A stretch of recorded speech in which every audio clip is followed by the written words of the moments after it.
for joining us.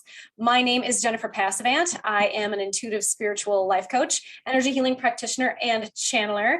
And I'm here with fellow Hearts of Change member, Kathy Sherman. Hello, I'm Kathleen Sherman, shamanic, medical intuitive, Reiki master, quantum energy healer, Akashic channel. And I am so excited to bring on Tonya Henderson today. Welcome, Tonya. Thank you so much for coming and joining us. Oh, it's a pleasure to be here. Thank you. All right, so I'm going to read really quick because this lady is amazing. She's the cover artist for my book, and I'm so excited to talk about it. And I'm reading out of my book right now. This is her beautiful artwork, channeled light artwork on my book, and it's wrapped around the whole thing. Tonya Henderson is a visionary artist, entrepreneur, and business coach for visual artists.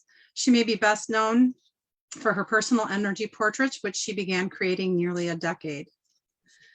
These portraits are readings of your energy field and the information contained within it.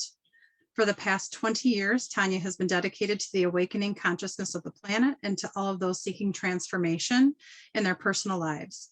Tonya has recently launched the Find Your Happy course with the goal of making self-awareness and transformation a process viable to anyone willing to make the effort.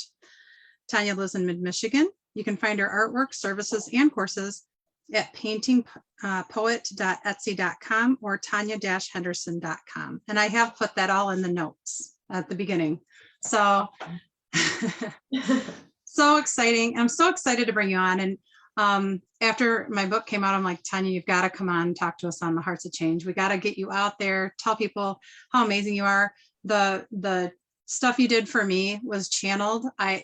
And can I talk about that? Like, she didn't know much of anything. She was like, don't tell me. She's like, and she channeled actually a picture in the background as well for me and my husband. And we went to a show with her, and I was like, she's the one who's gonna be the one who's gonna do the artwork for my book. And my husband he walked in. It was funny. I don't know if I told you that. And he just goes, I just said something about a cover, and he goes, Tonya's supposed to do it. And I'm like, I know. So I don't know if you knew that. Yeah. No, yeah. It's cool. Yeah. Can you tell everybody a little bit about yourself and some of the things you do? Sure. I have a background actually in visual communication. That's my degree is in visual communications, which means I did graphic design and worked in television for a little while doing graphics on TV and things like that. And then as my kids got older, I went into teaching, and I was teaching art to kids and to adults. And then I started into teaching the metaphysics, because I've actually been into the whole metaphysical world for most of my life.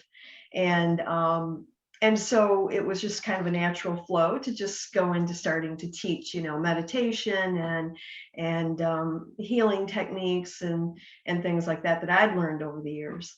I was really, really fortunate, actually, to be in a group when I was in my 20s of women who we met every single week, and each person in the group had some different skill that was unique to them. So I got to learn a lot about like numerology and Reiki healing and herbs and making tinctures and just a whole gamut of things. We had courses on reading tarot cards and I always wondered, like everybody had their thing, but I didn't really have a thing. I just came and enjoyed the practice of doing readings for each other. That I enjoyed that, but I never really thought of myself as a reader until much later. And then finally one of my friends was like, no, you've got to do this. You're meant to be doing this. So I don't know why you're not doing it yet.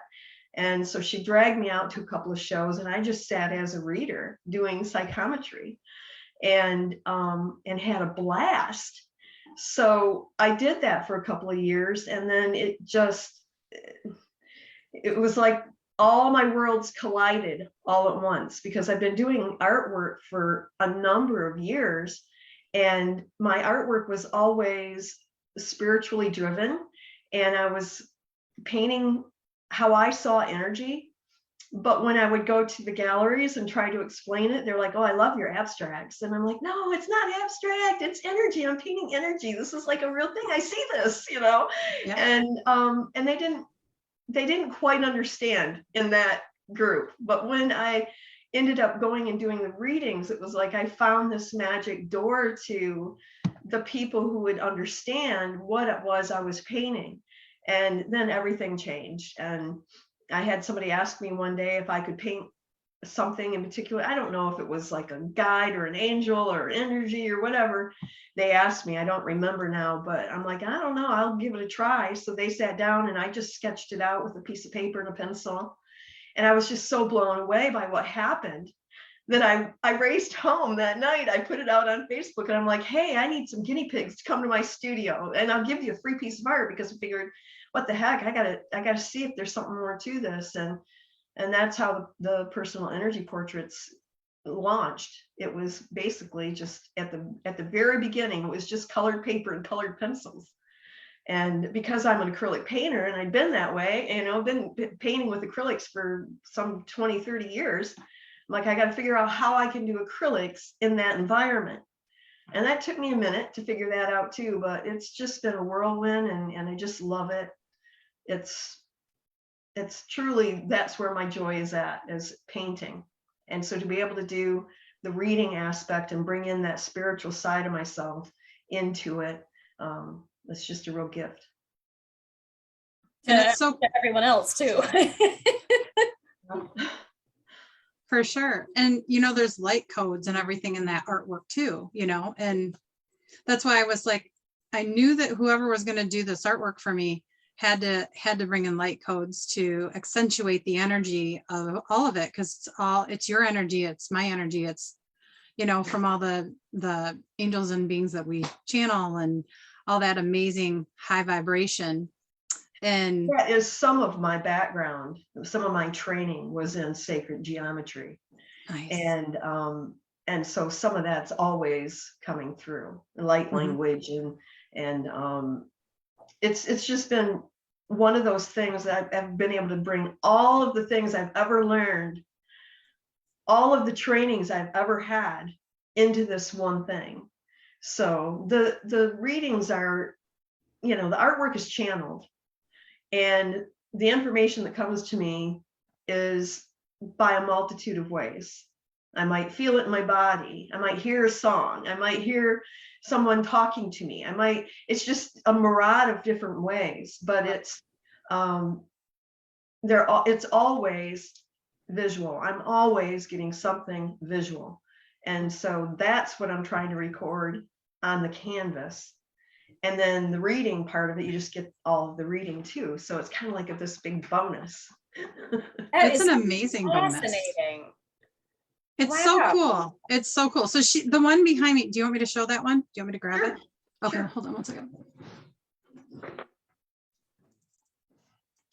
Yeah, I think every artist knows that space that you get into, and we call it the flow.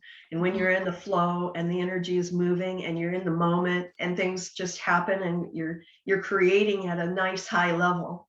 Oops. And I've been able to do that for most of my career, but then at some point it shifted, and I knew that the minute the painting that I was working on, I knew something had changed, and it moved from being in the flow of receiving into being the channel. And that's how these came about. That's fascinating. And that is gorgeous.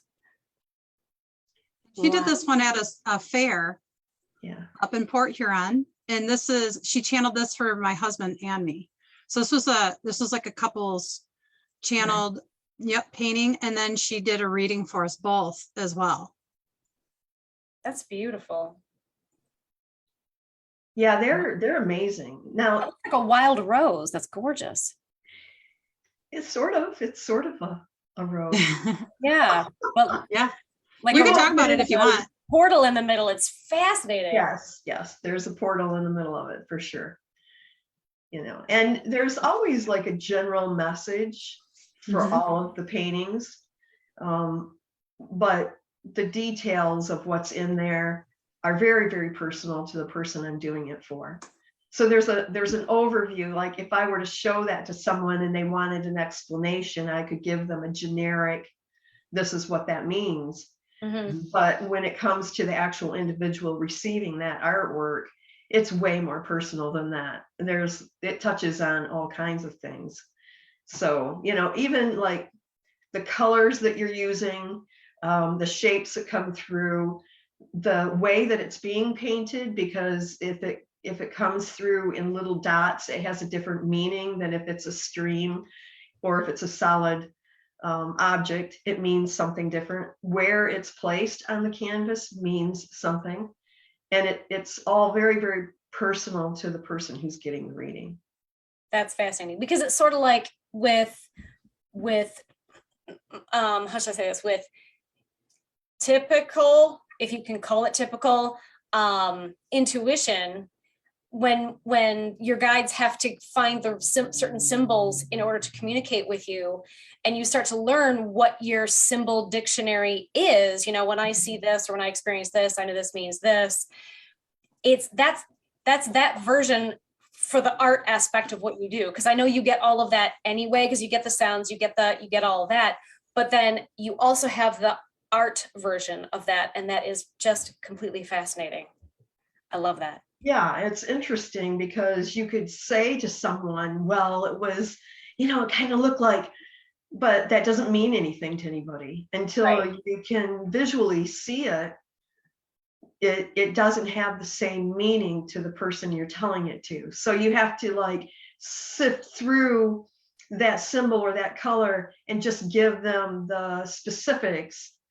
And so they're really only getting half the picture because they're not seeing the big picture. So now they get to see the big picture, at least to the best of my ability to paint it, because what I see is just filled with light, and it's brilliant, and it's huge and magnificent, and there's just no way to express that on a flat piece of canvas. Mhm. I do the best I can, and they come out, pretty nice, but it's just compared to what I'm seeing, you're just getting a fraction of what I see. Yeah.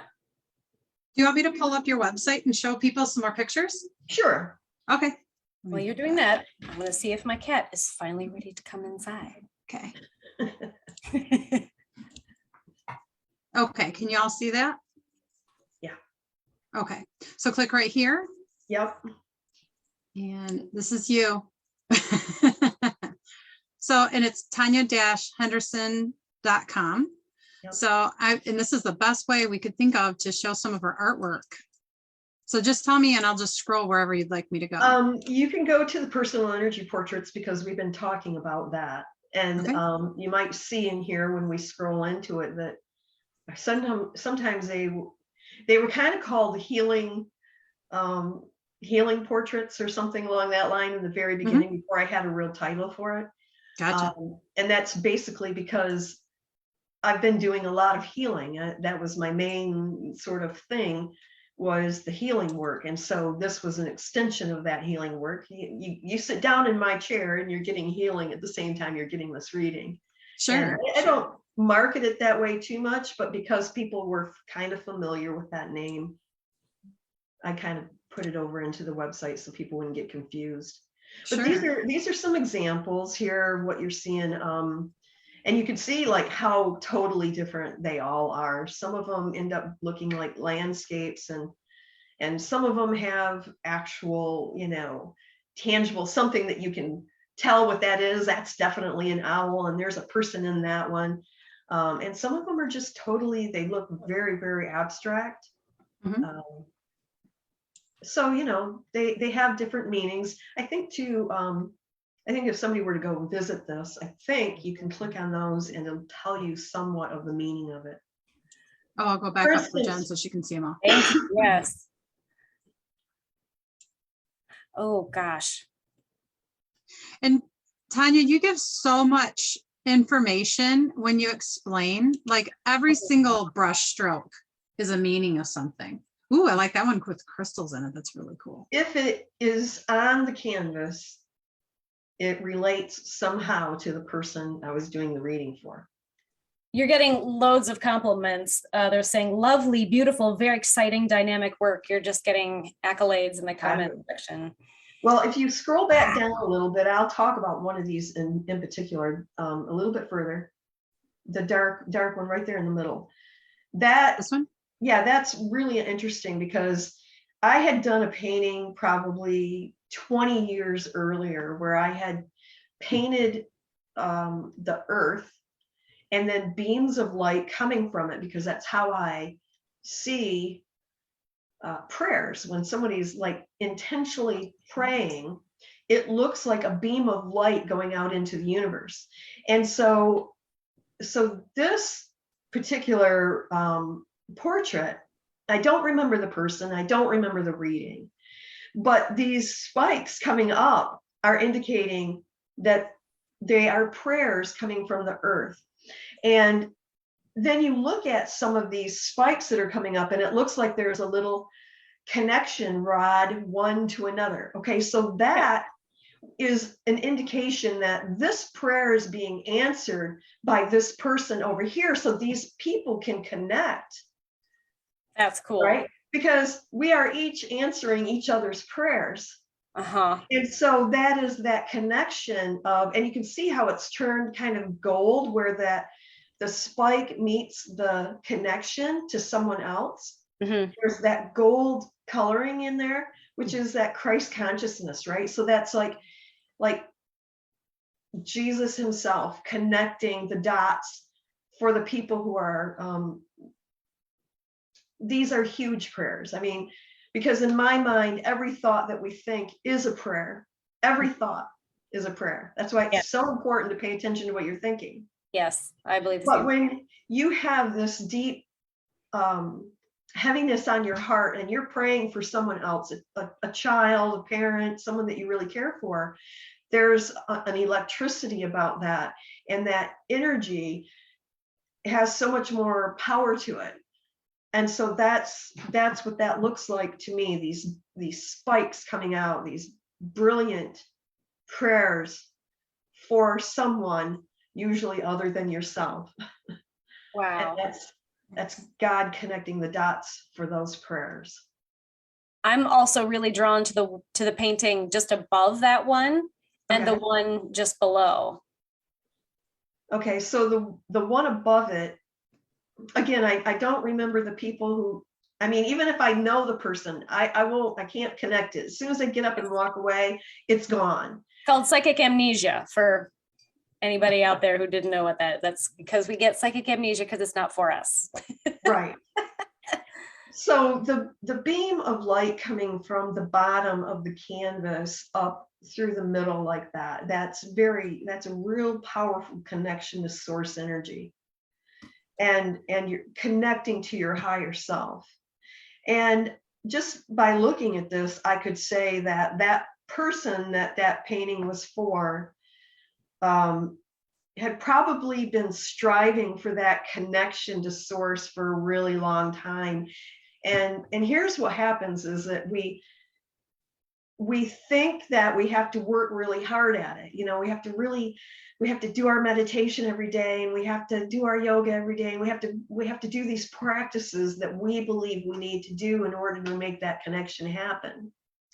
And we're so involved in the practices that we don't even realize that we've already made the connection. We're already there, and we're so highly connected that sometimes we need someone else to point that out. Like, you've done the work, you're here, you got this, you know what you're doing. And so there's this little dark spot just beyond that, like a little doorway. Yeah. Right. And to me, it's like, now all you have to do is go into the next level, the next and to me, you know, I mean, everybody sees things and gets things differently, but to me, there's multiple levels. There's different dimensions, we'll say, or different universes almost.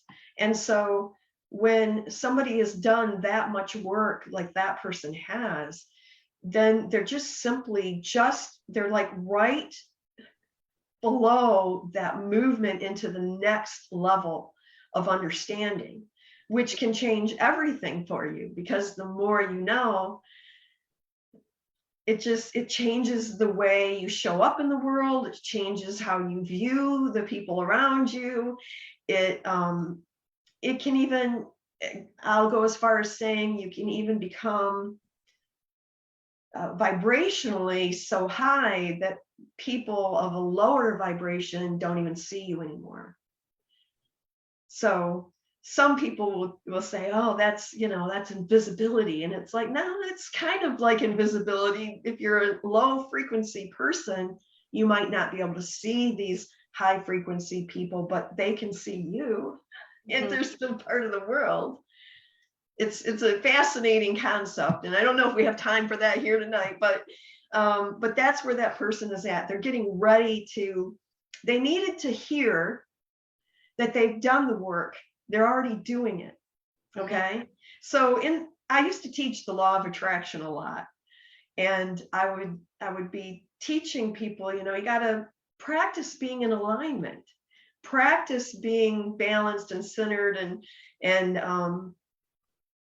then at some point, after you've practiced and you've gotten good and better at this, at some point, you have to take your attention off of trying to be in alignment and recognize that you are in alignment, and simply notice when you're not. So there's this shift that happens from, I don't even know what alignment is, moving into being in alignment. And then you're struggling. Oh, I know I have to be in alignment to manifest, so you're trying really hard to be in that moment. And then at some point you have to shift. You have to change the way you're thinking about it and realize that I've done the work. I'm waking up in alignment, and all I have to do is notice when I'm not in alignment. So things will shift. And that's where that person was at. They needed to recognize where they were and make the shift into the next level of consciousness. Very cool. It's beautiful. Beautiful. Do you want me to scroll down a little bit more? Should bring some more up. Yeah, that DNA one though. And then also the one with the cross with the, with the DNA spiral too. I don't know. We could be here all night. So the red and gold one, that's very interesting, because we're talking a lot in the spiritual community about DNA downloads, and that's part of the awakening process and whatnot. But when a person is someone who needs to double check themselves always, like measure twice and cut once kind of a thing, there are a lot of people in the world who may think that they know something, but then they need to double check. So they have to go double check with somebody else. They have to go read it in a book. They're constantly double checking. And that double helix is about double checking yourself. And so when the double helix shows up in your portrait, especially one that large, it's to bring that to your attention that, you need to rest in your own knowing. You can't be running to others to confirm or deny, because they have no idea. Really, no one else can tell you if you're on track or not. You've got to really do it for yourself. Now, I can confirm for people when they do these portraits, if that's an issue for them and it comes up, we can discuss that and I can help them bridge that gap. But when you are such a double checker, sometimes you need to relax into what you know. mm-hmm. And I don't know if that was the reading for that person or not, but I'm just saying that's what that is about, that double helix. Yes, there are the downloads, you're gaining this information, but quit double checking with somebody else about it. It's yours. It's your experience, it's your connection, it's your guidance, and you need to have faith in what you're receiving. Mm-hmm. So now the cool. one with cross. The cross. That's fascinating. I think you can click on that. It might make it larger. Oh, cool. Oh, wow. Right. So thank you. So I do remember a little bit more about this particular one. The person I did this for is a healer. And they were making a transition. And you see there's that double check in there again. There's that double helix. There's 2 double helix. Yeah. Mhm. Yeah. So so part of it was her connecting to source energy, because the color of the big one is white. Yeah. White is, your connection with source energy. So sometimes she'll connect and I have to double check to make sure she's connected, and because she's very particular about wanting to make sure she's coming from the highest place, which is admirable. Yeah. Now there's two spheres there. And in sacred geometry, the sphere represents 360 degrees of potential. And it could be potential, your potential to use that energy and put it out into the world. But it's also, if you needed that, you have that same potential to bring that energy into you, which means it's sort of like, I would say it's sort of like you've mastered that thing, whatever. And it's based kind of on the color of it.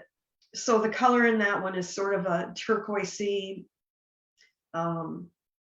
leans kind of towards green, but it's very turquoisey. So that's self-esteem.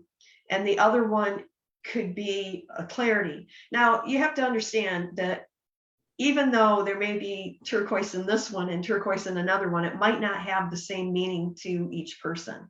Okay. But in general, the generic answer for the turquoise would be having self-esteem, and the yellow would be clarity. And there's this row of people going up the side. These were people who were lining up to follow her, basically. They were lining up to follow her. She was moving into a new direction, and she was a little uncertain about it, but clearly the portrait showed that they were lining up to follow her. And the streamers are very interesting, because you can see on this one clearly all the different kinds of energy that is going on there. Yeah. There's those big, thick, heavy lines of the white. Yeah. And then there's the very small streamers of the blue in the upper corner. Yeah. And then the green from the bottom is more ribbon-like. And each one is expressing a different quality of energy. Mhm. So when it's scratchy, when the paint goes on scratchy, it could have a quality of we'll say rough edges, or anger, or aggression, or if it was really scratchy. What's Yeah. on this one is scratchy, but it's just indicating maybe a learning phase of how to work with that energy. Mhm. And you can also look at it and say, well, that's in the past, because on that side of the canvas, that would reflect some things that would happen in the past. And on the other side of the canvas would be things that would coming in the future. And so the green is coming from the future, and it's twofold in color. It's got a dark green, which is the healing green, which means she's going to continue to do healing work in her practice. And the other green, there's actually, I can see 3 now that I'm looking at it closer. She's got like a more brilliant green, and that's always about opportunities coming. And then there's this more olivey green, and that's life force energy. So then the blue coming from the top is more along the lines of like communication. And so you can see that there's going to be maybe a new guide, angel, or something directing communication to her, coming in the future. It's really kind of fascinating the way these work. Yeah. And I love all the detail and how, what it all means. It's just very cool. Okay. You want me to scroll through and tell me if you want me to stop or go back? This one's kind of interesting too, because of the way the energy's moving in kind of 2 directions, moving from the past to the future and from the bottom to the top. Mhm. It tells me a lot. These things tell me a lot too about the person, as far as their alignment. It can tell me about, their chakra system, if they're having an issue somewhere. it can tell me, how connected they are and how maybe not connected they are. It can tell me if they, maybe if they're at a certain level of understanding, it'll kind of communicate that to me a little bit too. So I know how to talk to the person, because someone who's just starting out, who doesn't know that much about the awakening consciousness might not understand some of the terminology that we typically talk with. And so you need to talk to them on a level that they can comprehend and understand, and not be,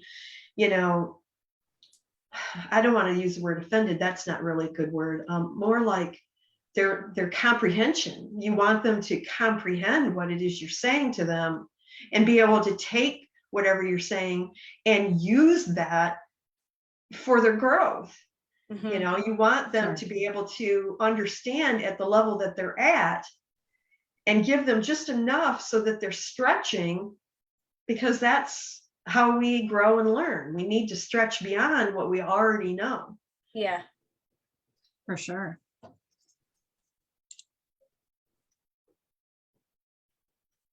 I think that one's just beautiful. It is just beautiful. I love the dolphin, or I almost said whale, but that is a dolphin. Dolphin. Mm-hmm. Gorgeous. Is that the last one? I think that's the last one that I'm going to try and go back. Okay. I went back too far, I think. So that was the, do you want me to show any of these? Yeah, Anything you can else? go into the spiritual paintings. Okay. Because that'll give you more of a idea of kind of like I don't know what's in here, but this one's was a little newer. I've just recently been showing it. I've made some greeting cards from it. It's really trying to describe the colors of the chakra system and how energy is flowing around you. And I think you can notice those little orbs that are all around. Like I kind of sense like, we don't maintain our physical form necessarily once we leave our bodies. And so that's kind of like your entourage. That's what I call mine, is I call it my spiritual entourage. Yep. Right. It's those energies that are moving with you to give you guidance and give you direction and whatnot. The little spheres, little orbs. And to me, that's like a masterful kind of energy when you, and we would be, wouldn't we, if we weren't physical? We would be a little closer to the all-knowing, right? Yes, absolutely. Yes. Wow. It's so cool because I see in people's energy like this. So people are like, what is it like to look inside? Well, everybody can, but when I look at this picture, this painting, it's like, oh, that's like what I'm doing all day for a job now, which is awesome. Right. Yeah. And there's a couple levels there too. If you look closer around the head, there's energy moving outward, and that's kind of like I mentioned, that every thought that you think is a prayer. So every thought that you're thinking is being projected from you as light language, light energy. And so in my training, it was, your thoughts are leaving you and they have a shape and a color and just the way the energy looks and feels could be different. It could be, again, it could be jagged, it could be straight shot, it could be spirally, but it's leaving as light, shape, color. And it's permeating those layers of your energy field and basically telling your field how to respond, because we're both receiving and projecting. And so we're projecting out these thoughts and our field is reading those thoughts and projecting back to us what transpires. That's how disease is created in the body, because our thoughts are in these weird places sometimes, and it shows up in your body as illness. Because Sure. it's trying to tell you something. Hey, your thoughts are not in the right place around this thing. So, Or your feelings aren't.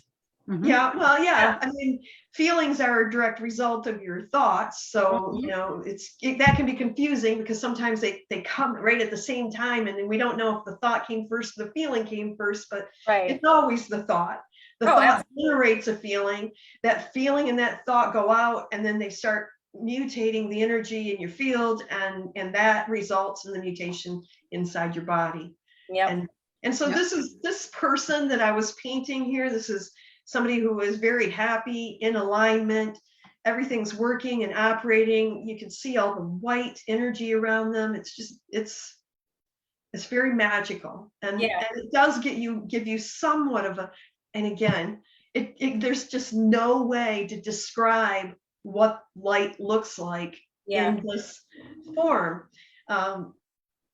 So I'm doing the best that I can, but it will never be what I'm seeing in my mind. It's just so amazing, so brilliant in my mind. Yeah. So cool. I'll scroll down. There's more. I thought there's more pictures. Ooh. Oh. So that's Joseph. That right there is the painting I was talking about earlier, when I knew I was channeling. I moved from just being in the flow and absorbing the ideas and painting out, you know, and you feeling like you're kind of the one in control, to being more of the instrument. Like my whole being became the paintbrush. And this beautiful, beautiful being who was with me for quite some time came through, and just full of light and energy and knowledge. It was wonderful. It's just a beautiful painting to have happen to me.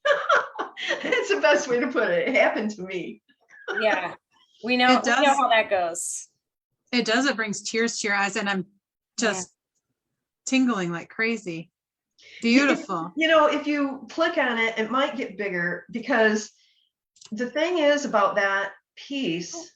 No, obviously that's not going to work. Oh, okay. So I don't know if you can see it any better, but these little light pieces that are almost like planets in the universe, okay? Because it's just basically an image of the universe with this being trying to show itself to me. And it's funny because the light was lining up with the chakras, like where the planets were shining. It's in alignment with what would be chakras for that being. Mm-hmm. It was just fascinating. Wow. I think if you click that little arrow, the next one is very similar to it. That one, the Kuan Yin, you can see the planet in her throat chakra, you know? Yeah. It's beautiful. And the light at her crown there. And just fascinating the way that those came through to me. Mm-hmm. I channeled her. Gorgeous. So as soon as you said who it was, I got mega chills. I know. I'm just like tingling like crazy just looking at your artwork. She comes in for a lot of readings with me because she goddess of mercy. You say it right there. And so whoever's watching and I say Kuan Yin, this is what she looks like. One of the ways you can. One of the ways. Yeah. Right. One of the ways. Energetically, we'll say. Yes, Energetically, yeah, exactly. Yes. She's all over my house. This one's really interesting too. Now, this one did come before Joseph, and it was my lead-in, I think. And it was just, this is the most fascinating story. I was actually cooking, and I had just finished something in my fry pan, and I dumped it into the bowl, and I cleaned my pan out, put it back on the stove to finish something else. And as the water was evaporating, I started seeing this outline of this image and the shapes and whatnot in it. And I ran and got my drawing pad and I sketched it out really quick because it was just fascinating when I saw it. And then I don't know, a few months later, I took that sketch and started to move on to putting it onto the canvas. And to me, right from the very beginning, it was Jesus on the cross. And at the bottom of the painting are what is to symbolize the old church, the Gothic sort of feeling of the old church and the old religion and the old way of thinking. Yeah. And then Jesus coming up out of that was totally energetic. There's just a few lines indicating that. And then within it, and that painting had sat there for a couple of weeks just in that state. And I couldn't sleep one night, so I got up and I went to the studio. And when I walked in, I saw one of the faces. Literally, I could see it. And like, okay, I'll paint that. So I painted the face that I could see. And as soon as I was done, another one appeared. And I said, you keep showing them to me and I will keep painting them. And I was up most of the night painting. And that was a result. And it's just, that's a really powerful piece for me personally. Do you know who the people are in the faces? Like, do you know what they mean to you or yeah, it's just it's different. If you could look closer at it, they are from different time periods throughout history. Mm-hmm. And you can see the hairstyling or something that will relate to a particular time frame. And it's just about different phases that we've been through. And that's why it's called man's power, because men have used religion for many years to tell you what you need to believe, and if you don't, we'll kill you. Yeah, I mean, basically. I see what you mean. So it's like the evolution of religion used in the name of Jesus, but in a way that has really nothing to do with what he ever stood for. Is exactly. Yeah, I understand. It's always been the opposite of what the message was. Love your neighbor as yourself. Yes, right before you slit his throat or stab him in the back or persecute him and light them on fire. Right. If you can see, I don't know if you can notice this, but okay, so what would be the head of Jesus, kind of to the side, all of the hairs, other faces.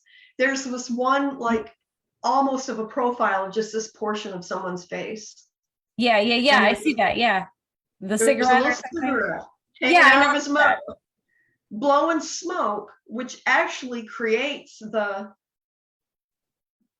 lines that I'm calling Jesus. Mm-hmm.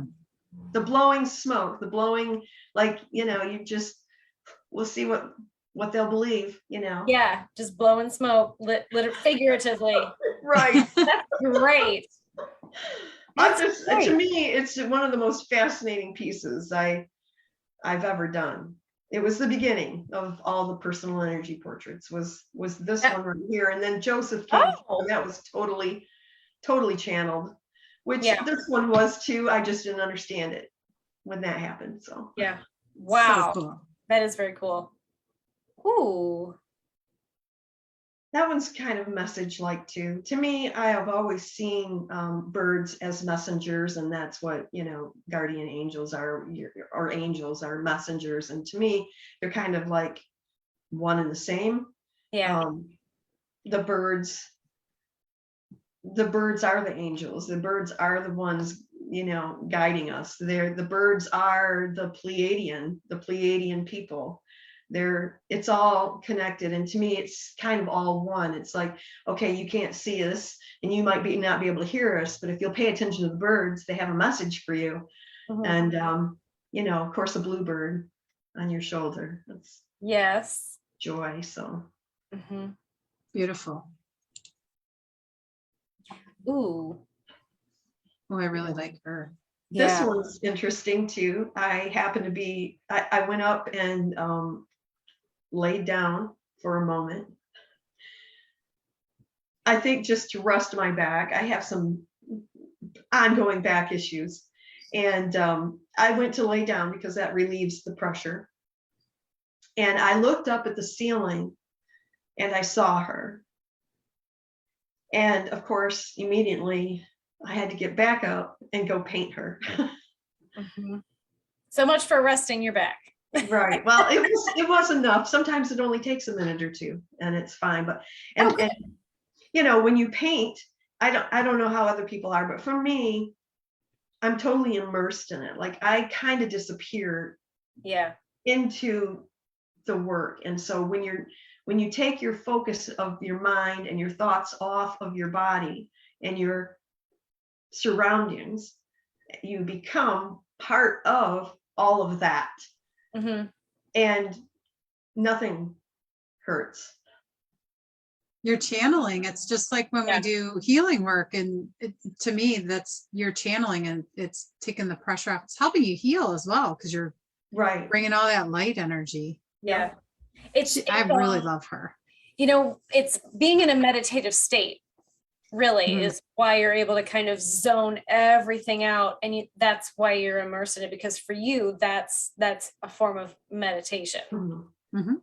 Right. So, yeah. That's very cool. Ooh, poppies? Fairy These tale. poppies Yeah. with a fairy? Yeah. Ooh, Beautiful. I didn't see her at first, and then I saw her. The fairies have they came into my life about, I don't know, 2010 maybe, where I was sitting out, and for anybody who's never had an experience of fairies, find yourself a little lilac tree and sit under it. Because there's a big connection between lilac and fairies. Mhm. And so I had been at that stage, I was kind of like in the process of throwing away the old life and stepping into a new life. And not that I had a great awareness of it, really. I mean, I did and I didn't. Like I knew my life had to change from the way it was because I couldn't sustain myself moving forward and doing what I had been doing. I needed to change things up. I needed to change my life, and I was throwing away pretty much everything. You know, everything that I ever did, everything I ever thought I wanted to be or do or have. I just tossed it out the window because, you know, I'd spent so much of my life striving for that picture of success that I held in my mind. Mhm. And I hadn't achieved it. And so I'm like, okay, well, I can't keep doing what I've been doing because it's not working. And so I just tossed it all out, and literally even painting. I'm like, well, I'm not even paint anymore because it just doesn't seem to be having any meaning or purpose or anything, you know, except to me in my meditation, you know, it didn't have any meaning. And so I threw out everything. Wow. And I'm like, well, if I could just do anything I wanted today, what would I do? I can do anything I want today. So what do you want to do? And so in the beginning, I started just going out into my yard and taking more time with it. I don't like I've got beautiful gardens all around the property, and I maintain them very well. But at that time, I played with the dirt. I like got in there and got all the weeds out. You know, I was just spending a lot of time. I love doing that. Yeah, it was like, you know, you're connecting with the earth, and you're letting go of all of the thoughts of anything that you ever wanted or whatever. I mean, I just literally let everything go. And I understand now I was in a time of total surrender. Like I know nothing's working. So now what? And that's the only thing I could think of to do is just go to the garden. Mhm. And so I was underneath the lilac tree, right? And I was spending time under there because it's really hard to get underneath a lilac if it's big and bushy. But there was still stuff growing under there that shouldn't be growing. There's a lot of dead stuff that needed to be pulled out and stuff like that. I was spending a lot of time there. And I did that. I moved around the property doing this throughout the whole thing. And then I started having these amazing just experiences happening to me that, you know, we could talk for a whole nother week about the things that started happening to me. And the fairies were one of them. And I'd gotten around to the front yard, and I have a whole line of maple trees there, and I was doing a meditative raking. So I would get into a practice of, you know, you rake and step and rake and step. You're not raking into a circle, I'm raking a line, because you're doing the same motion over and over again. You could fall into a deep meditation while you're working. And I'd done that, and I'd gotten probably 20 feet, and I stepped down into an area where there was some moss growing, and it was almost at its peak. And you know how most of the time it's flat, you don't really notice it. And in the spring, at a certain point, it starts to grow, and it gets really soft and squishy, and the little spikes come up with the seeds on the end. Yep. And I stepped on that moss while I was in that meditation, and I started hearing the singing of the fairies. Oh, wow. And it was the most magical moment. I was like dumbfounded, and my rake dropped, and I looked at the ground, and I could see the light coming from the ground. You know, in the summertime, you got beams of light that will shine through the trees, and there'll be little spots of light from that. But this was different. This was coming up from the ground, from the moss. And I got down on my hands and knees, and I'm looking at it, and I'm seeing these tiny little little balls, I guess, little tiny balls of light in the moss. Oh, wow. And So cool. I was just like totally overwhelmed with it. But that summer, I learned a lot about fairies, an awful lot about fairies, and how they're there at the moment when the plants are needing to burst open, you know, to come to life. They bring that energy of, hey, it's time to wake up. It's time to, you know, to bloom and blossom. Yeah. And that's what this painting here is about. Oh, wow. What a cool experience. It was awesome. And just one of many that happened over the next 3 or 4 years. Oh, God, I bet. Okay, so this came to me during a meditation. Oh, wow. And I was seeing again how thoughts leave us as shapes and color, and that they have meanings. Like, you know, each one of those little movements of energy coming out, it has different colors all around it. And so the different colors have different meanings, and different shapes have meanings. And I was seeing this energy explode away from the person. Mm-hmm. And then as I was painting it, that heart at the bottom came through, like that heart energy was expanding so massively, and the internal growth, and that's what's kind of represented by that lower corner. It just looks like a bunch of flowers, you know, leaves and grasses and whatnot coming up. And again, that's just that explosion of that heart, that love energy, and the enormous growth, and the you look at the light around the head, and the colors that are being thrown out into the universe, and it's just love. That just is love entirely. That piece is about love. Absolutely phenomenal, gorgeous picture. Gorgeous. Ooh. This one is a considerably older piece, and it stemmed from my illustration and commercial art background. I had somebody approach me about doing some artwork for a new company that was going to be selling flowers via the internet, and they wanted some angelic form to describe that. So the actual the beginning of that angel and the ribbons and whatnot flowing from her originated from that. It never got off the ground.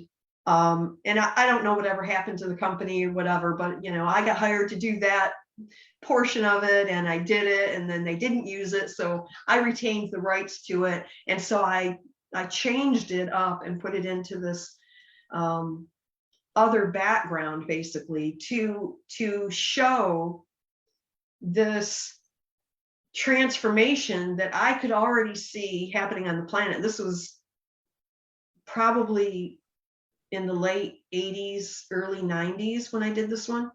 And it's showing basically that transition from moving from one plane of understanding to another plane of understanding, another dimension, another level of consciousness, another level of awareness of how, you know, what the world is about and whatnot. And I could see, I actually saw it in a vision where I saw like an overview, like if you were in an airplane or a spaceship looking at the planet. Oh yeah, wow, okay, yeah. And I'm looking down and I'm seeing these little lights turn on. And it was in this area first, and then it kind of sparked up over here. But before you knew it, it was rolling across the planet. And the best way I could ever describe it to anybody was like, you know how a new fashion comes out and you see Hollywood wearing this new fashion, and eventually that fashion moves all the way across the country and now everybody's wearing it. It kind of, it's like a fad, just moves across the country. Well, it was kind of like that, but it was like these little lights, like sparks, people waking up, and it was just little sparks here and there. And then it was a movement where it was like from an area moving across the country and then across the planet. Yeah, that is exactly the time that we're in right now. Yeah. Yeah. Ooh. Oh.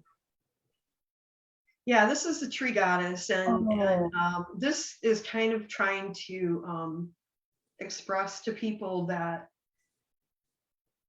there's a time coming where the forest will be revered and preserved and respected, and we will come back to a time where we understand the trees as our brothers, and we will want to protect them. And I think there's a lot of people waking up to that too.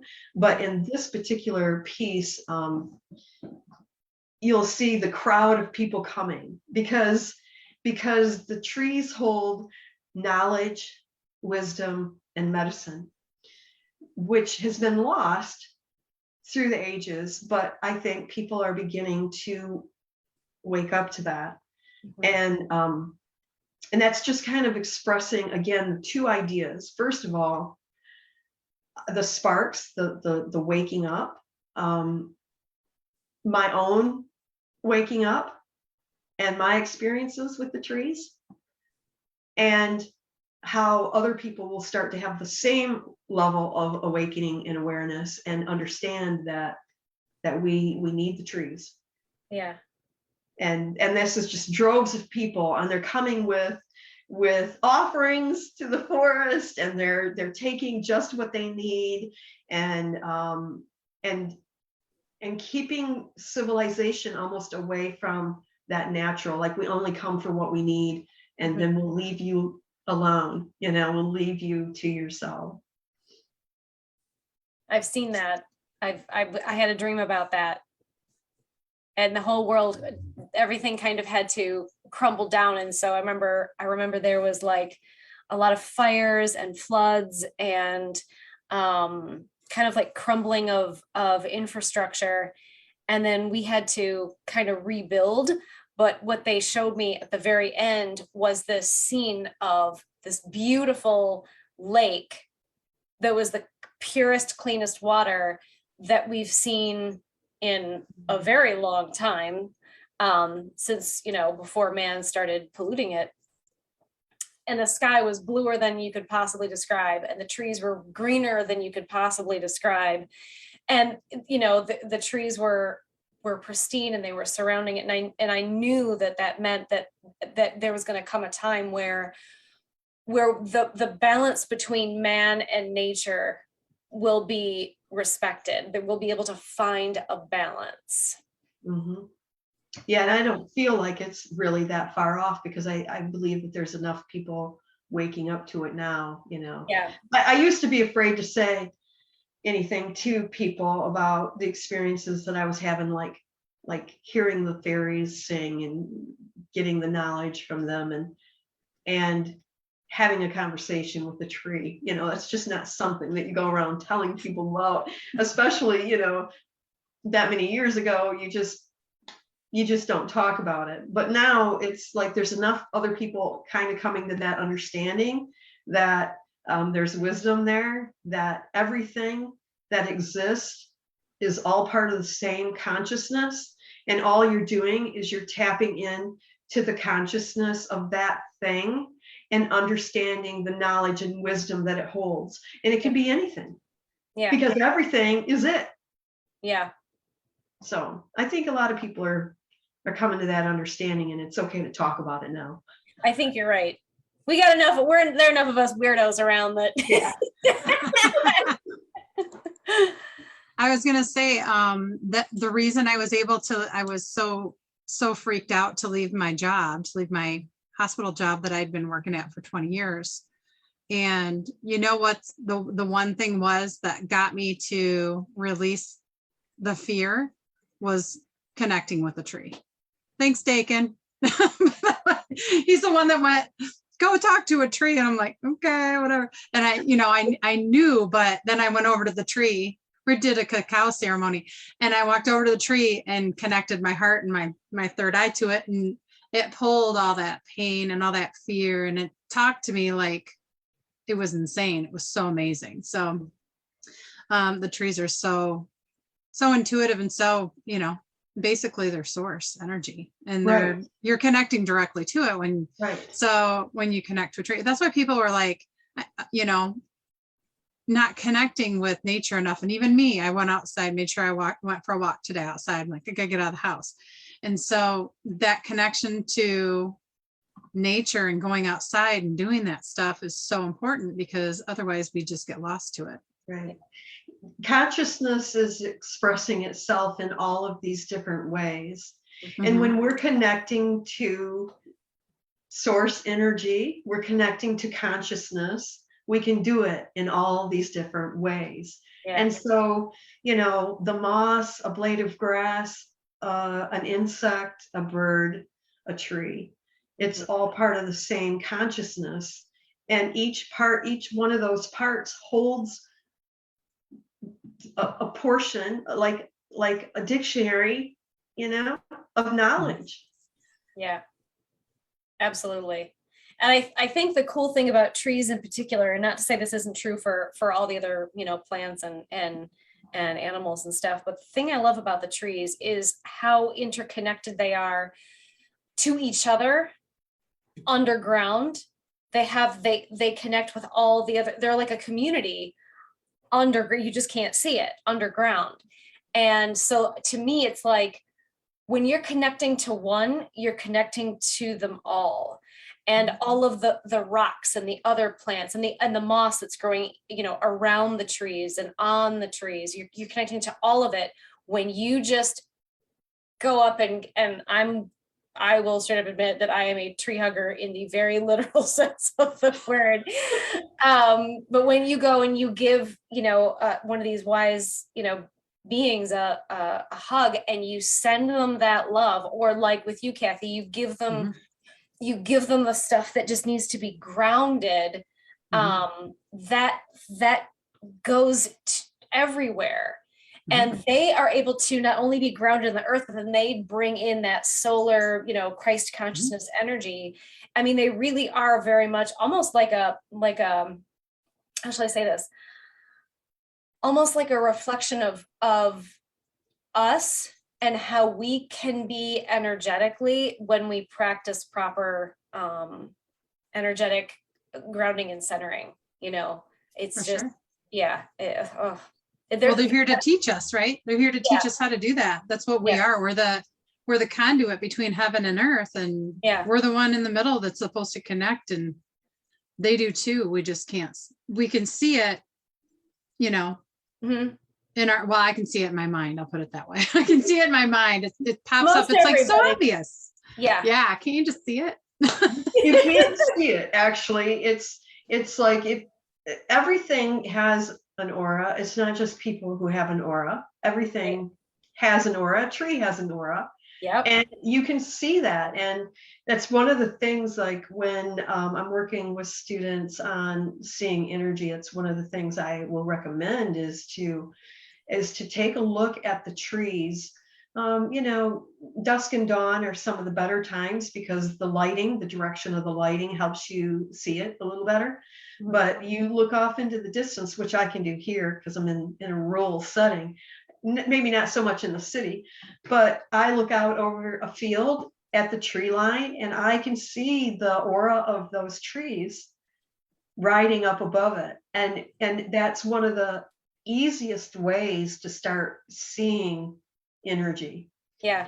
I just heard when you were talking about, dusk and dawn, or, because the way the light is, but what I heard at the same time was it's also because those are the tween times, the times when there's a crossroads between night and day is when the veil is thinnest. And so they call those the tween times. And so it makes it easier for those types of things to be available to us.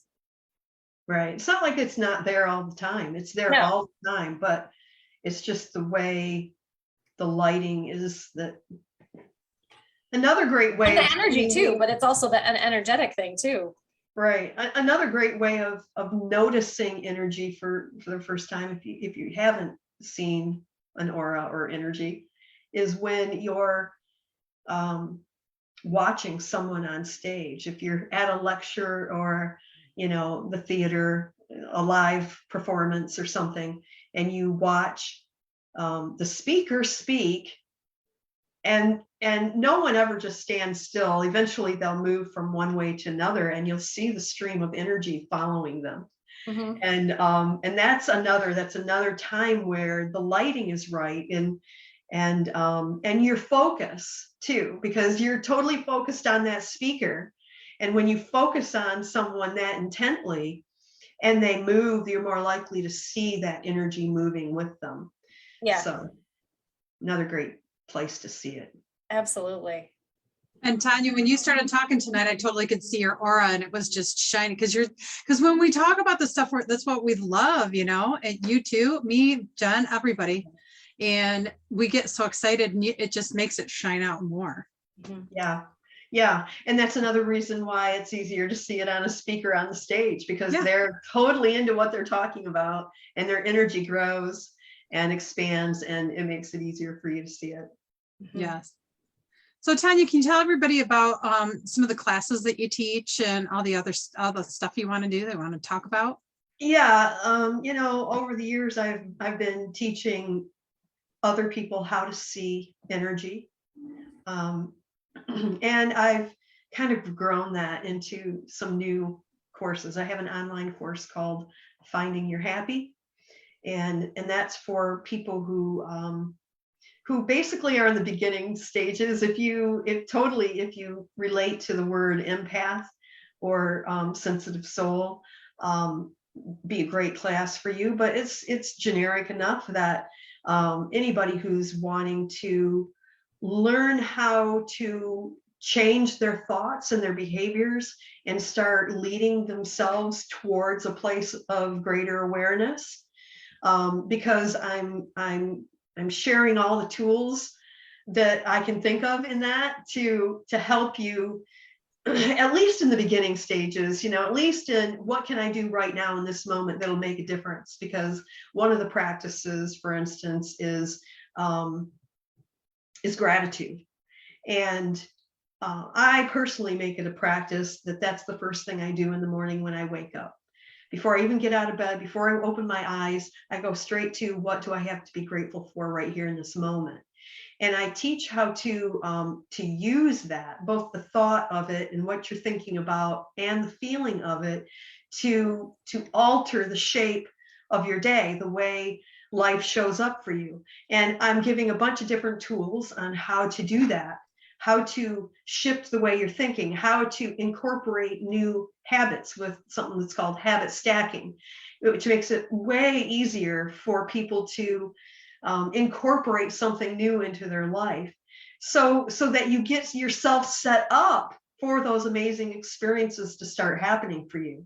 And so I'm taking everything I've learned, about energy and about the law of attraction and the things that I've come across in my own awakening process, and tried to combine it into some simple tools that people can use to help themselves move faster. And that's the whole goal, really, is to, I could take, 10 years to meditate every day and hope something happens, but these tools help give you some way of taking charge of the unfoldment of it, because we can do it. We're learning now that it's possible to take charge of that process a little bit. And maybe you won't be, talking to the fairies or the trees right away, but at least it sets you on the course for those things to begin happening to you, miracles showing up in your life. So that's one course. And most of the things that I'm teaching right now online are geared towards people who have both those things going on. They have the intuitiveness, they have the empathic thing going on, and they're artistic. And I'm trying to help those people combine their talents into learning how to live that life, live a life of, using your talents and earning a living. So it's got all kind of goes hand in hand. How can I take the talents that I have, the natural gifts that I've been given, and expand that into some type of a business where I am being of service to the world and loving what I'm doing, being creative. So That's so awesome. And your stuff, can you explain light codes to people and what it does when they look at your artwork? Well, the artwork kind of has this like underlying thing. It doesn't matter where you're at, you're going to get something on that painting that is going to hit you like a ton of bricks somewhere down the road. It's going to be like, oh, I didn't see it then, but I see it now. Or I didn't get it then, but I get it now. And the light language, it's all about the color and the shape, it's all about that sacred geometry. And it's embedded in the painting. And you're taking it with you too. If you're sitting with me in person or I'm doing a Zoom session, doesn't matter. That healing that I'm talking about is the light language grid that I'm sending to you. It's in the painting, it's in the chair that you're sitting in, it's with us when we're doing the session. And you carry that with you because the whole goal is to have an impact on the world, right? And me telling you a few things about yourself and maybe even guiding you a little bit or giving you some information about what might come in the future or what you need to let go of in the past, those things are all great. They're wonderful. But to take it to the next level, to offer you that little bit of healing and those aha moments when it does strike you later. Because I know a lot of people who are using those paintings as meditation tools.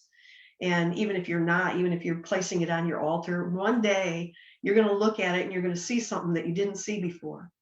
It's just the magic of it. Because in the moment we're focused on this thing right here. And some people, when I'm doing these portraits, they're so focused because they came to the expo or the session with a question and they want that question answered. And they're so focused on that they don't hear the rest of the story that you're telling them, which is one reason why the Zoom sessions are so great, because they're recorded. Mm-hmm. And you get the recording with it, and that makes it really nice. But even if it's not, one day it will hit you. It'll be instantly in your awareness, like that's what she was talking about. That's what she meant. Mm-hmm. I get that now. And that's what that does. I mean, the light language It's a sacred geometry. It's all about planting those seeds. Here's another thing about energy, okay, just so you understand this maybe a little deeper than that, is that my energy field, you know, we have a nice little egg shape around us, but our actual energy can expand out 30 feet. And so whenever we're in the presence of someone who holds you know, any kind of knowledge that you don't have, any kind of knowledge, it doesn't have to be, you know, huge enlightening things either. It could just be anything that you don't know. If you rest in their field, that 30-foot space, you are picking up bits of information from their field. And so when someone is sitting with me, it's my intention to spread that awareness and spread that knowledge. And so I am giving you those bits of knowledge in the painting and in the healing. And you're carrying that with you, whether you get it in the moment or you don't get it in the moment. You're now carrying that information in your field. And so somewhere down the road, something will trigger it and turn it on. And suddenly you have an awareness about something that you didn't understand in the past. Maybe you kind of knew a little bit something about, maybe you read something in a book, but suddenly you have this experiential knowing. And that's because we're sharing that light language and the sacred geometry with you when you sit with us. Yeah. We an energetic seed. Yes, we're planting the seeds. Yeah. Or keys, you know, Bonnie calls them keys a lot too. Keys and codes to go in and help open you up and wake you up and go, whoa. Right. Right. So that's, you know, that's part of this whole process of the portraits, is that you're getting this information that you'll be able to access at the right moment for you. Wonderful. Do you have anything else that you wanted to talk about that you're doing, that you're putting out there? Obviously your website, we pulled up your website. People could go check it out.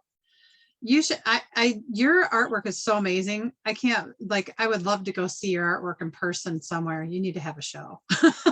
Yes. And sometime in the spring, there will be an opening. Like I did a soft opening kind of thing. I did an open house in the new studio back in November.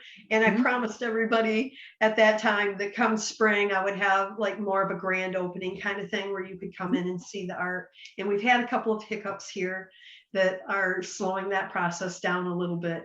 So I'm not guaranteeing any kind of a date for that, but done or not done, we will have some kind of an event come probably late spring so that people can come right to the studio. And the studio is kind of a magical place, okay? The name of my business is Creative Studios, right? Creative or Creative Art Studios? Creative Spirit Studios. Spirit Studios. And the whole idea behind that was because I have my studio there, but I just knew that eventually down the road there would be other artists utilizing the space in there. And so studios was always a plural. Oh. And so now I'm moving into that next phase where the studios, because that's what I call it now, it's just the studios, has a lot to offer people. So there's a medicine wheel on the property. And even if you're not experiencing one of the ceremonies we hold there, just being in it, you'll notice the energy. And there's paths carved out. And when I do a ceremony there, we actually walk the paths. And part of the path is called contemplation path, which is where no one's talking. We're just walking through it and taking in and absorbing. And then we end up at the medicine wheel and have ceremony there. And it's magical. The whole place is magical like that. And then, like I mentioned, there's a lot of gardens around the property. And so there's a lot of magic there also. And so the house has actually become another studio. It's become a studio for another artist. And the new studio is back in the back of the property. And so that's another studio. And that's the one I'm talking about. I'm talking about the new studio space, which I'm utilizing, and I'm going to not only do my own work there, do the portraits there, but I'm also going to be opening it for like one-on-one kind of coaching, not just for metaphysical, but like literally teaching people how to tune into energy, how to open themselves up intuitively, and work with the creative process, and basically eventually doing what I'm doing.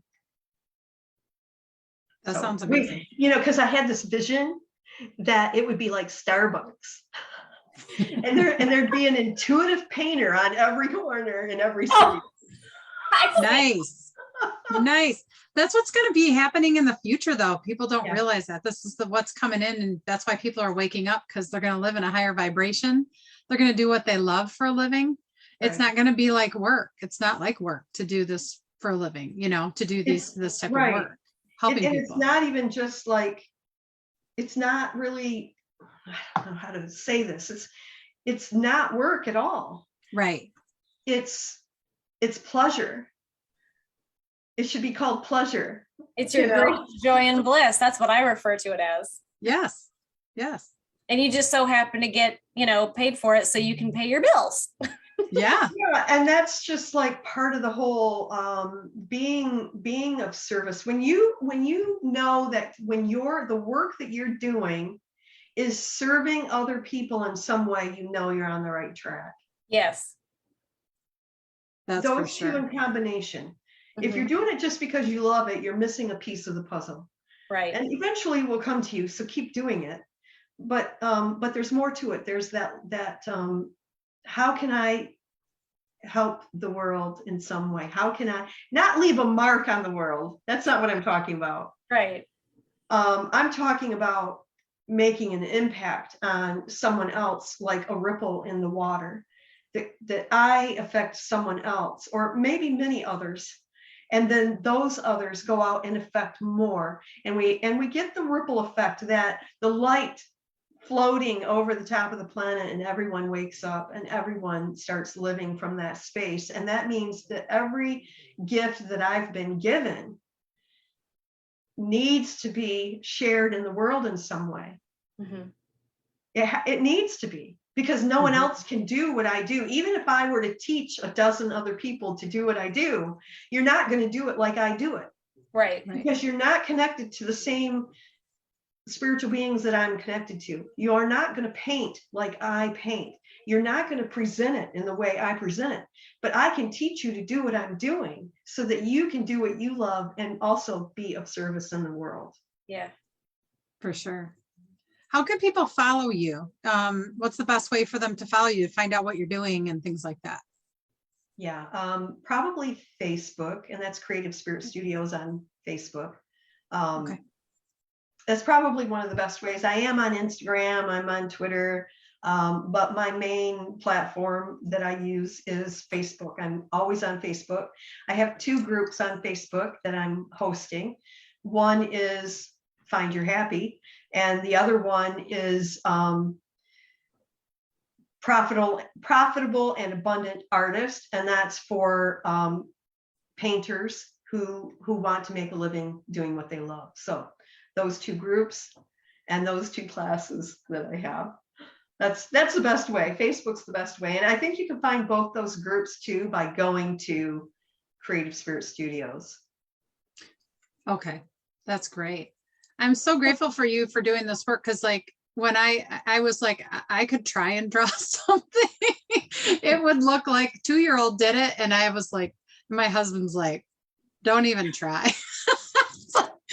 Don't even try. I'm like, things that I feel looks like a 2-year-old could have done it, but it's Whatever. it's all relative, and it depends on the person. I mean, some people just love that childlike kind of artwork. Yeah. Yeah. Perfect. Well, yeah, but I'm thankful for you, because, I just called her, and by the way, she can do this all like she did. I wasn't anywhere near her. So you live probably about an hour away from me in Michigan. And I called her and I'm like, hey, can you like paint the book cover for my book? And she's like, yeah. And so I said, what do you need? And she's like, I gave you a little bit of a, little bit. And then you said you read the first sentence, last sentence, and then just channeled it, whatever needed to be done. Right. It's always better if I have the least amount of information. Like, don't give me a lot of information, because then I get all in my ego about it. Mhm. Like it has to satisfy you in some way, in a particular way, and I get in my own way and kind of pinch off my own connection. So, when I'm doing any kind of reading or any kind of artwork, I prefer to know as little as possible. You give me a name, you give me a title, you give me something to hone in on and focus on, and then I totally fall into faith on whatever I receive is exactly what I need to paint. Sure. And it always works. So, and I love how everybody kind of puzzle pieces together with the work that we do, what I do. And here I am, told by spirit to write a book. And I'm like, I don't know what I'm doing. So and thank you, because Tonya also helped me, by the way. I have to give you kudos, because you helped me with some of the stuff I didn't know. And again, you did the other day, you helped me again. So thank you so much for helping me with the business aspect of things, because this stuff's not always easy when you're doing it. And I have a feeling you help people with that also in their in the coaching as well, correct? Yeah, that's exactly what I do in the coaching is, I'm trying to, here's the thing, is that most of us have some kind of talent, but we don't know how to present it. We don't know where to take it. We don't know how to market it. And knowing those things are essential to being able to go into making a living doing it. Because yes, we can totally go on faith, right? I can say, okay, but we all know that it's a challenge to be constantly moving from a place of inspired action, which is what we really should be doing 100% of the time. If we were doing it 100% of the time, man, our lives would be something else. But we don't do it. So we have to learn certain things so that we make sure that when we're not double checking ourselves, when we do get that inspired thought, that we do take action in the moment that we're getting it, and we are falling back on that knowledge, even if it's not your own, you're falling back on someone else's, because you can get to wherever you want to go. You can do it. You don't need anybody. You can just connect to spirit, and you can do anything that you want. The trick is that if you want to do it faster, then get a mentor, get a coach, work with somebody who's already been there and done that, so that you can do it faster, so that it doesn't take you 2 decades to get to that point that they are. They will teach you. I'm willing to share everything I know. I'm getting to the end of all of this. I'm not at the beginning stages of anything. I'm getting to the end of all of this. You see the gray hair? No, I see blonde. Well, yeah. Okay, it's blonde. Light blonde. But the point is, I'm getting to the point where eventually, not that I will ever stop painting or doing my work, but it won't be the thing that I feel like I don't have to do this anymore. I don't have to do this anymore. I would prefer to teach you how to do it and give you the career that I wish I had 20 years earlier. And that's what a mentor or a coach will do for you. They will get you from 0 to 60 in way less than half the time. Yeah. So that's why you hire a coach. If you want to have a greater experience of your life, hire someone to help you. We're that's why we're doing this. That's why we're coaching, because we went into all the holes. Nobody was in front of us giving us instruction. We fell into every pit and we know exactly where they're at and what the traps are out there. And we can direct you around them. We can guide you over the bridge rather than down the hill. So, you know, that's what I'm hoping to do. I'm hoping to teach a whole group of people to basically take over. None of us are going to be here forever. I need to pass on what I know before I go. And I want other people to be able to have the experience that I'm having now, this the joy of doing what I'm doing, and not being afraid of where my next paycheck's coming from. Right. I know the universe is providing for me. I know that everything's working out for me. And I would love to be able to pass that on to somebody else, to, Yeah. you know, to end the struggle and move into a place where you're connecting with that higher self and being all that you came here to be, you know? Yeah. Mhm. Hey, Tonya, would you do the viewers a favor and put in the comment section once we're done being live, links to your Facebook business page so they can follow you, links to the groups that you mentioned, Sure. and then link to your website. Sure. Website's in the beginning part. I put her Oh, whole, good. Oh, some never of that might be in there, but I think her website's definitely in there too. Okay, Already, okay. but Good. go for it too. Yeah. Sure. More the barrier is sort of my It's been so much fun. We probably should get off here. We've been on here for an hour and a half. Well, that's great. I wasn't So sure what I much was going to talk about. I guess I'm blind. Okay. I love Kathy's like, do you want me to show your art? You're like, if you want. So, Like, of course we're going to. That's what we're Yeah. doing. We're showing you off, girlie. I'm like, that's the whole point. That was really Wanted to, I'm so happy. I'm so grateful for you, for all the work you've done for me. And by the way, I can't wait to get my artwork. I just sent it in. I just took it in to get it framed, and it'll be on the wall behind me pretty soon. So I'm really excited about awesome. that.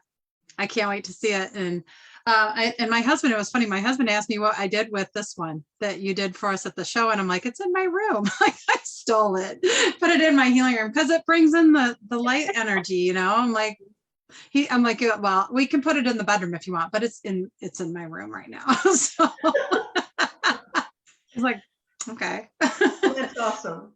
So thank you so much for coming on and sharing your light with the world and all the offerings that you give to others and everybody. And your artwork's absolutely phenomenally amazing. So. Well, thank you for having me on. I really appreciate it. It's good to be able to chat like this. And I think it's amazing what you guys are doing and opening up this channel for people to, you know, learn and maybe get some guidance along the way. I think it's awesome. Oh, thank you so much. It was a joy to have you, and, you know, feel free to come back on to just generally talk about the weird stuff that we like talking about. Yeah. I think it sounds like fun. Sounds I great. can talk all night long and I can talk a blue streak. So. Oh yeah, weird bullshit night. Just woo. This sounds great. We love coming out and just chit-chatting about that stuff. So you're more than welcome to join the weirdo chit-chat. Yes, I'd love to have you. Awesome. Well, we're going to sign off. Thank you, everybody. Again, go to Tonya-Henderson.com. And we love you all so much. And we'll see you on the next round. Bye-bye.